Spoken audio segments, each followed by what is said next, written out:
And we're back with more News Talk Saga 960. So very glad you could join us on this edition of the Mark Petrano Show. Well, she's at it again.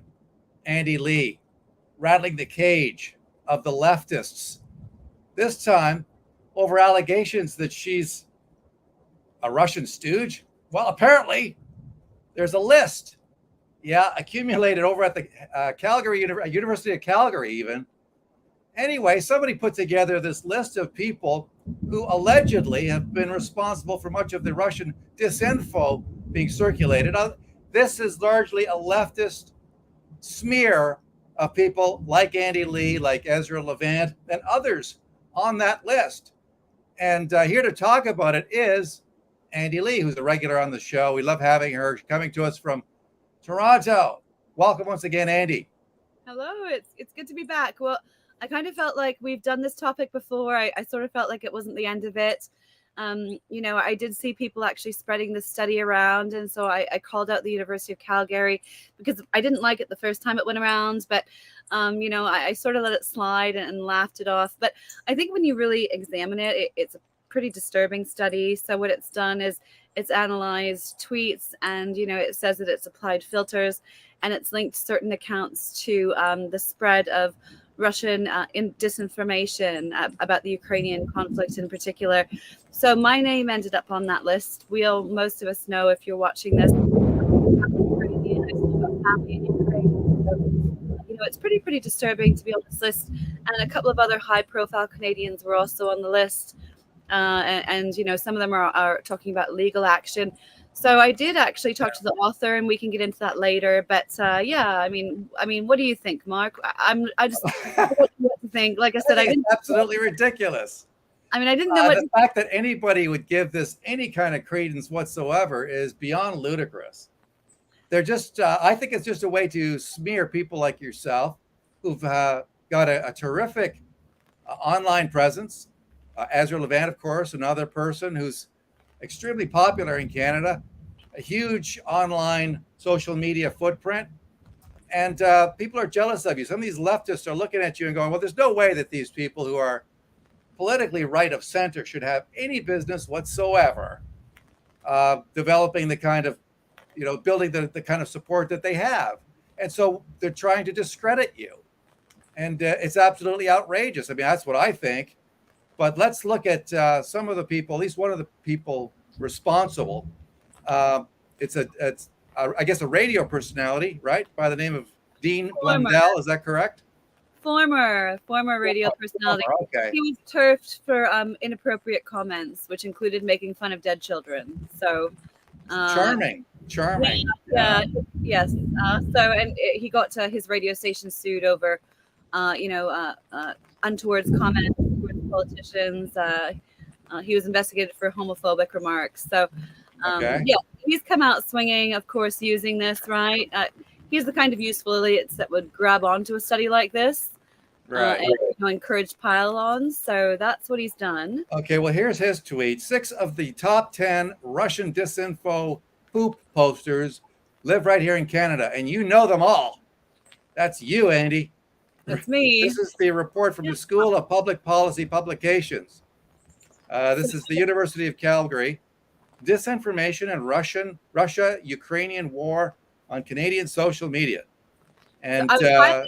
You go in and read that article. So how did you end up on this list? Well, so I reached out to the University of Calgary. Like I said, I wasn't very happy. And the author actually got back to me. His name is Boucher. And so he has been funded, I think, to the tune of $2.4 million through various studies through our very own Department of National Defense. I'm glad that he got back to me. So, I just said, Jay, honestly, how did you arrive at this conclusion? Like, have a look at what I put out. I don't put out anything controversial about the war in Ukraine. I'm certainly not a Putin apologist. And so he did actually respond to me, which I appreciated, although I don't know if it makes it right. And he said, you might be one of those useful accounts that bad actors latch onto and try to use your message for nefarious reasons. But I'm like, well, I mean, does that really earn me a place on this, this damning study that that says that, my account is responsible for spreading misinformation. And so, we were talking about how I could have been sort of, included in that filter, because I really don't talk. I mean, there's a lot of talk about Ukraine right now. I mean, that's not unusual. It's a war, right? There's a war going on. A country was invaded. This is very, very serious. There's a lot of human rights issues. There's a lot. By the way, you're Ukrainian, right? You have Ukrainian roots, do you not? Yeah. So, I mean, I don't even think the filters that the study applied, I question whether they were even reasonable. Like, it was like, if you question NATO expansion, that's pro-Russia. Well, no, I mean, if you question, it's fair to question whether NATO expansion is, triggering conflicts. That's a reasonable question to ask. That's not outrageous, right? And that's not necessarily a pro-Russia stance. We have to analyze how and why this war started in the first place, and whether NATO is rolling it. Let's have a look at your response to the tweet. Obviously, you're being sarcastic. You said, let's see. Yes, I must be on that list because I'm pro-Russia and not because I monitor and translate state-affiliated media to send to our Minister of Foreign Affairs, who never has a clue about what is going on. Well done, Dean, really. So I think it was a gentle ribbing that you gave this guy. But he deserved worse. Go ahead. But like I said, I mean, I do go on to state accounts and I talk to the author of the study about this. And I just said, I do sort of monitor state media and sometimes retweet it if it's factual, just to show people what's going on. And like I said, that's not taking a pro-Russia stance. That's simply, this was a huge meeting between Xi Jinping and Vladimir Putin. This was the first meeting that they'd had since the conflict began. And so I just found the readout, translated it, and said, hey, Melanie Joly, are you even aware that this meeting is going on right now, right? Like, do you have a clue? Is anybody watching what China and Russia are saying to each other right now? So, I mean, that's not a pro-Russia stance, but I guess the study apparently, things like that could be picked up by bad actors and amplified, putting my account at the epicenter of this, this Russian disinformation web. But like I said, I feel like that's not really a good enough explanation, because obviously now, I've been under attack for days now, being smeared, being accused of being a Russian asset. People are like, you're a Russian asset, whether you like it or not, whether you know it. Whether you like it or not. Whether you like it or not. Doesn't matter what you say. So, boy, yeah. It's like McCarthyism. I think it was a form of McCarthyism. Okay, so here's the list. Tulsi Gabbard is at the top. Then Jack Posobiec. Then let's see, we got Naj Nawaz, Glenn Greenwald, who's a liberal. We've got Rupa Subramanya, who I spoke with today, and Real Candace O, Rex Glaser. I've seen his tweets. Where are you? I mean, you've got to be somewhere on this list because they said you were. Anyway, so I'm above Ezra Levens, but not quite at the top of the list. So I've got to really work. Here we got. Okay, so we got Maxime Bernier, Denis Rancourt. Boy, a lot of these people have been on my show. You, then Ezra. Maybe you're the center of the disinformation going on, Mark. Did you ever think that maybe your account is the epicenter?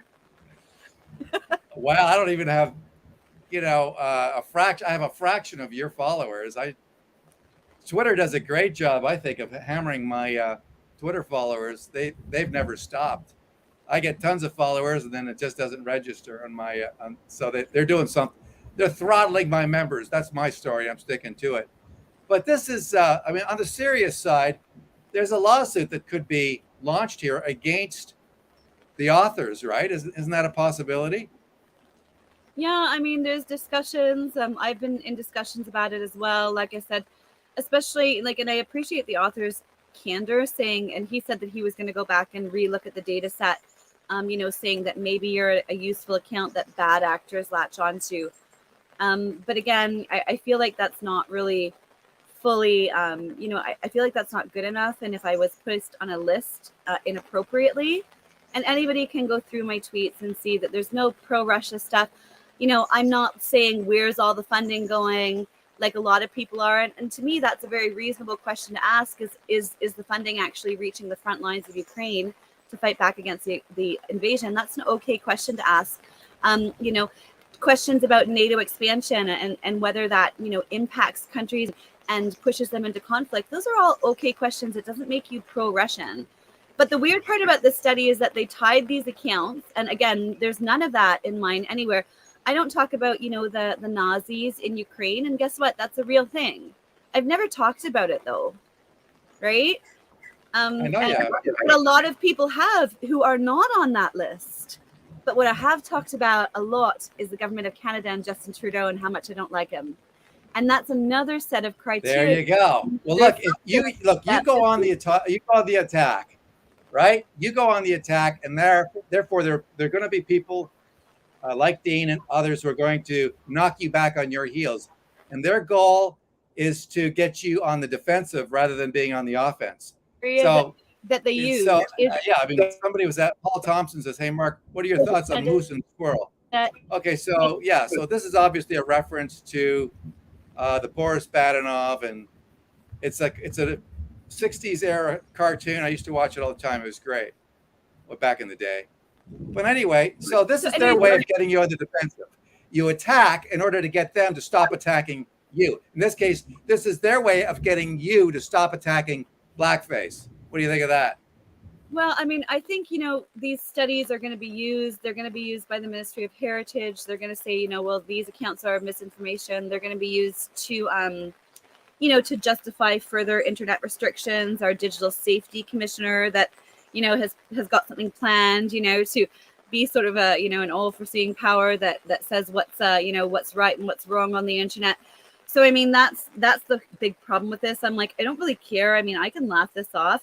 But I know that these studies are going to be used not just against me, but more prominent journalists, say like Rupa. I mean, Rupa is, you know, she's the real deal, right? I mean, she's been on, you know, the Wall Street Journal. She's written for Nikki Asia. She's written for the National Post.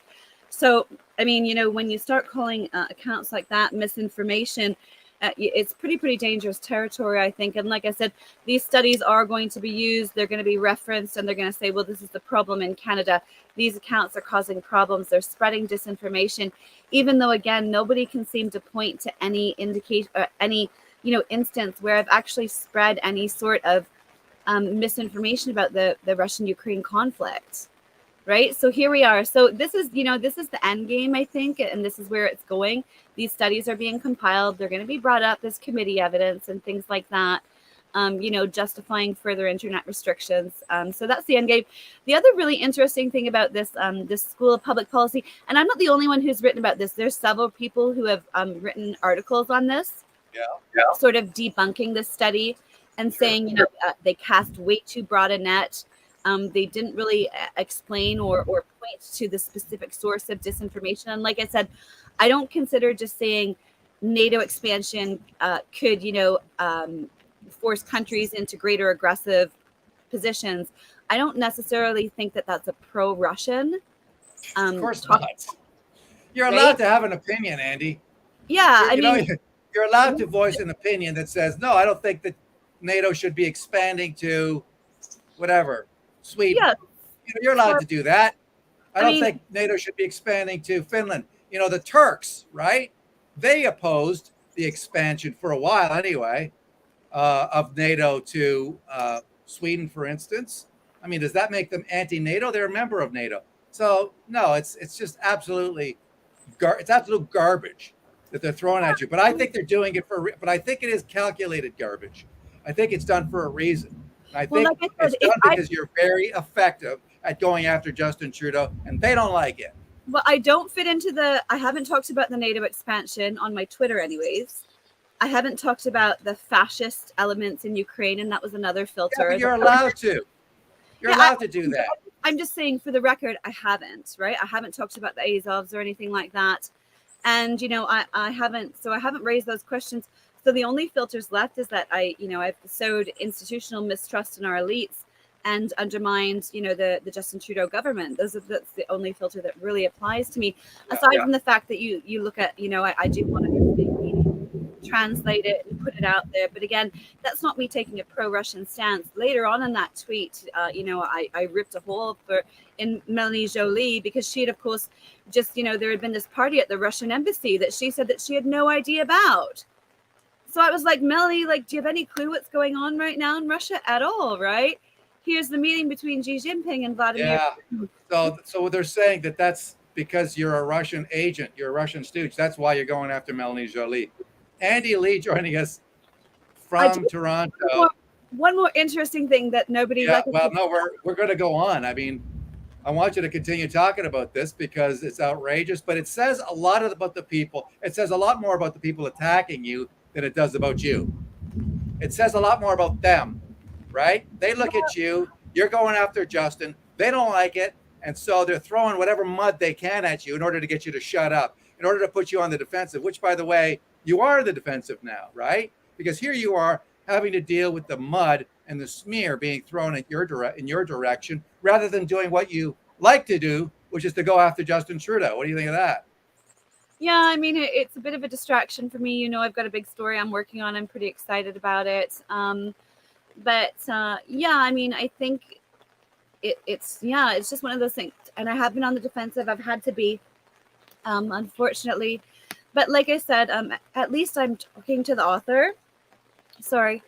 And he said that he's going to re-examine the data set. And see if maybe, I didn't belong on that list. Given that, I'm just, like I said, I was like, here's what I put out, right? Like, what's wrong with any of this? And he couldn't seem to point to anything in particular. So, maybe he'll come back. We said that we're going to keep sort of dialogue open. Sorry, outside right now. And, so maybe he'll come back and say that, there was some flaws. I mean, I think that just getting him to admit that there was, maybe an issue. So you want an apology. You want an apology, right? I think I deserve an apology, like I said, because I just don't see me fitting into any of those filters, aside from the fact that, I sort of fight against our government and things like that. That's the only filter that I really see applying to me. And, again, I can't, if there's people who are putting out pro-Russia, pro-invasion, things like that, I mean, I don't really have any control over whether they're following me and liking a tweet that I put out on, say, CCP China or something like that, right?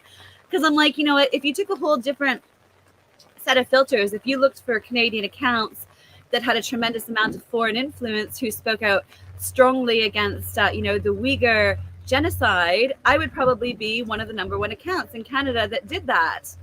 Right. And that foreign influence would be all of my friends around the world that, we get together and we talk about these things.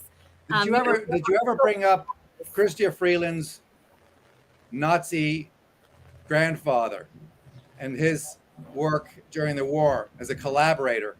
Because that might have got under the skin of some of these lefties. I think I did put that up once. People were trying to link me with Nazis because of the Freedom Convoy, and I just said I don't have any links personally, but I know somebody who does. And I think I put that story up about Chrystia Freeland and her grandfather. Again, I don't hold Chrystia. Well, that might have had something to do with it. I don't hold her responsible for what her grandfather did. You're gonna poke the bear. You're gonna poke the bear. They're gonna come at you. So anyways, yeah, but I was looking a little bit more. So nobody, like I said, a couple of people have written stories about this study debunking it, saying that they didn't agree with it either. And they were really, really suspicious as to how it was put together and the analysis that was used and the algorithms that were used and the methodology that they, came to these conclusions at. And so I started looking more into the school. And so the school that published the study is called the School of Public Policy. And so it's run through University of Calgary. So the interesting, fun thing about this school is that the director, up until last year, his name was a man, he's called Pierre Jarrier Forrest.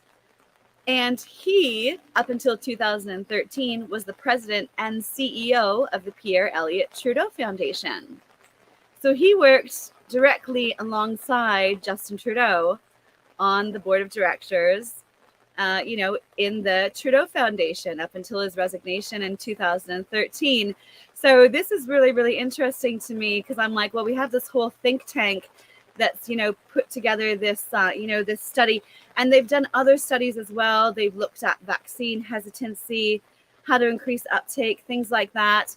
So, I'm like, so the director of this public school policy that's put, these sort of competitors' names on it happened to be run by the guy who used to be the president of the Trudeau Foundation and worked right with Justin Trudeau. And we're supposed to believe that there's no bias going on in these studies at all. I'm not sure I buy that. And not only that, Pierre Joliet, he also personally went on record several times vouching that Canada needed a Trudeau-led government again. So this man is not impartial. He's running this school of public policy that's doing studies that are then being used against people like me, people like Rupa, people like Ezra, and the rest of us. So I thought that was really interesting, and nobody made that connection before. So I found that out last night, and I was like, I wonder how unbiased this school of public policy is when their director has, full-on endorsed Justin Trudeau and his government on numerous occasions. I posed a question here. Is Andy on Trudeau's enemies list? Yes.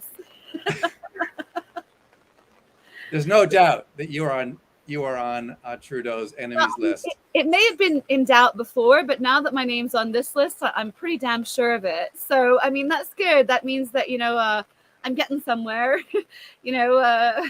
I do this for us and for free for now. It's this is just what I do. So yeah, I mean, I wasn't sure I was on his hit list before, but now that I'm officially on a list, I'm pretty sure that I'm on the radar there.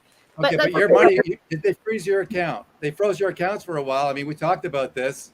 Yeah. I mean, there's an indicator right there. They came after your ability to buy groceries for your kids. Yeah, I mean, there was that. That was obviously related to the convoy, right? But I think that this goes a little bit deeper, this study, because obviously they have examined some sort of, foreign connections and, how your account is influencing. And I don't mean to influence people in a bad way, right? Like, I don't want people out there saying, well, Ukraine deserved to be invaded by Russia, right? Because of Donbass and things like that. Like, that's not my position at all. And I can't stop people from doing that. But it is interesting that this international study, it does show obviously that I do have a broad influence, and it comes from all over the place, not just within Canada. And so, but I think that's the really important thing in social media is that you are networking with people over the world. That's what it was meant to be. Right? I don't want to scare you, but how much danger are you in? I mean, this guy's pretty ruthless. I mean, he could come after you in any number of ways. I'm not saying he's going to do something nefarious, but if he went after your money, he went after your bank account. Now he's calling you a Russian stooge. He's doing it through these lefties that work for him out in Alberta. I mean, how far could this guy go? Well, I mean, I'm not that worried about it right now. Like I said, I'm not at the top of the list right now. I know that, Rupa did put out that she was, beginning to feel concerned for her safety, the way that this narrative was going. And I did point out to the author of the study, and he did get back to me. I just said, Jay, I hope that you realize that by putting my name on this study, you've encouraged, this abuse that I've been taking relentlessly for days online. It's been a huge pile-on instigated by Dean. And I hope that you're satisfied, especially now that you're saying that maybe I'm a useful account. And he said, nobody deserves this treatment. And I'm sorry that happens. I'm just like, well, sure, it's easy to say that you're sorry that happened. But I mean, I've tried to be more personally careful, as my influence has grown. And I'm not entirely comfortable with having that influence right now because I have to wield it appropriately. But I mean, I've been very careful lately. I used to encourage pile-ons of politicians, journalists, things like that. After being on the receiving end, I realized that there is, a very ugly side to social media and, these sort of attacks that are launched and things like that. So I'm trying to be much more kind and careful and, to discourage people from, be critical. That's fine. But, don't be derogatory. Don't be abusive. Don't harass people, things like that. Right. So, that's what sort of the study, it put me under the microscope and encouraged all of that things all the things that they say they don't want to see online, right? They say they don't want to see online hate online. They don't want to see harassment. They don't want to see derogatory comments, awful misogynist comments, things like that. Well, I mean, they brought all of that down on my head yesterday, putting my name on this list. Let me ask you this. I mean, if you really want to tweak these people, why don't you do some work on this? Use your research skills to find out whether or not the CIA has Justin Trudeau's DNA and has in its vaults proof that he is Fidel Castro's biological son. I bet someone like you could find out that information. You're very good at detective work and research. What do you think? I mean, honestly, I love the likelihood. Like, I love the likeness. I think it's hilarious. But I mean, I think actually Tristan Hopper did a great story in the National Post, debunking that and the timelines and how it Margaret's pregnancy just didn't fit into the timelines. Yeah, nobody knows when she could have skipped off the queue. There could have been a little liaison. So I don't know. I can't say for sure. Like I said, I don't think. I think that Justin is Pierre's son. That's my opinion. Of course, Joe Rogan thinks otherwise. The speculation, will continue, of course, until he takes. How would you feel about some kind of test? Well, I mean, because wanted to do it. They're philosophically, they've got so much in common. You know what I mean? Well, I mean, they're both communists. In common with Pierre as well, right? I mean, Pierre is cut from the same cloth as Castro was cut from, as far as I'm concerned. So, I mean, honestly, if I was him, I would just take the test and get it done with, and get it out there, right? You're cracking me up. This is the kind of information that gets me in trouble, Mark. You've got to take this stuff down. This is the sort of stuff that they don't want being spread around, right? Like I said, I mean, there's no verifiable data saying that Trudeau is Castro's son, as much as we would all love it to be true. Look, we don't know for sure. Well, we don't know for sure. And why not get a test done? Joe Rogan thinks Canadian Prime Minister Justin Trudeau should take a DNA test to prove that he is unrelated to late Cuban despot Fidel Castro.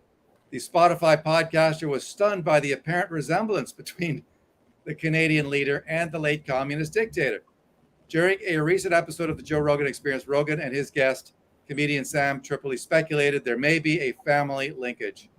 Look, are you trying to tell me it's impossible that something didn't happen between Margaret and Fidel?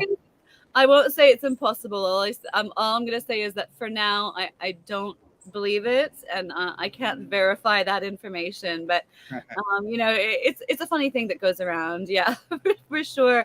So, anyways, I don't know if there's much else. Yeah, I'm gonna reach out to the University of Calgary. I want to know. Yeah. I want to talk to Jay Moore, the author who did this story, and try to understand more about how it could have been put on this list. Well, look, all I can say to you about this is that the more time you spend trying to defend yourself from these ridiculous Russian collusion type of charges, the less time you're spending attacking Justin Trudeau, which is what you should be doing, in my humble opinion, and what everybody else thinks you should be doing. This is to get you off your game. They're knocking you back. They're getting you on the defensive so that you are no longer attacking him, which is what they want. That's what this is really all about. That's why they're doing it. Yeah, so don't let them win. Don't let them win. Dean would have never even found the story if he wasn't creeping on my timeline. I mean, I found the story on my own. So, so Dean was actually creeping on my timeline. That's the only reason he actually found the study. And then, of course, he was delighted and ran with it. So he put out a whole bunch of libelous stuff. If you read that article, he's saying that I'm directly putting out pro-fascist, pro-Russia points.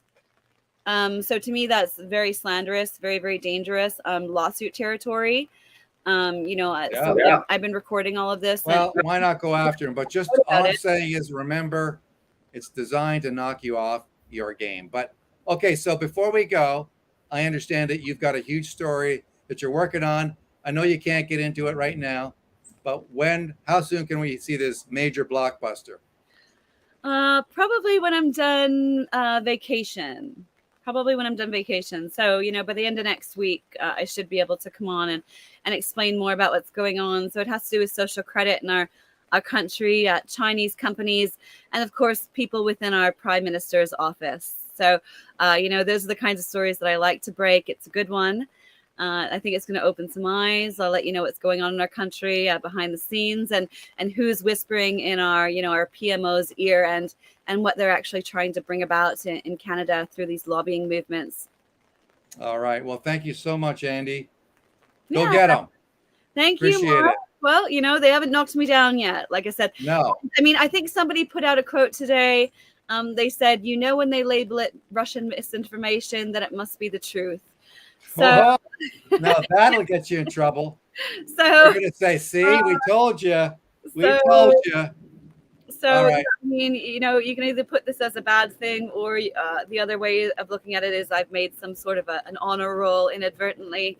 But like I said, I'm not in bad company on that list, I feel. So, and I'm going to be watching closely to see what Rupa does and if she proceeds with a lawsuit against the University of Calgary. Yeah, get in on that action. Why not? What do you got to lose? Andy Lee, thank you so much, coming to us from Toronto, which you got some beautiful greenery behind you. So have a nice time.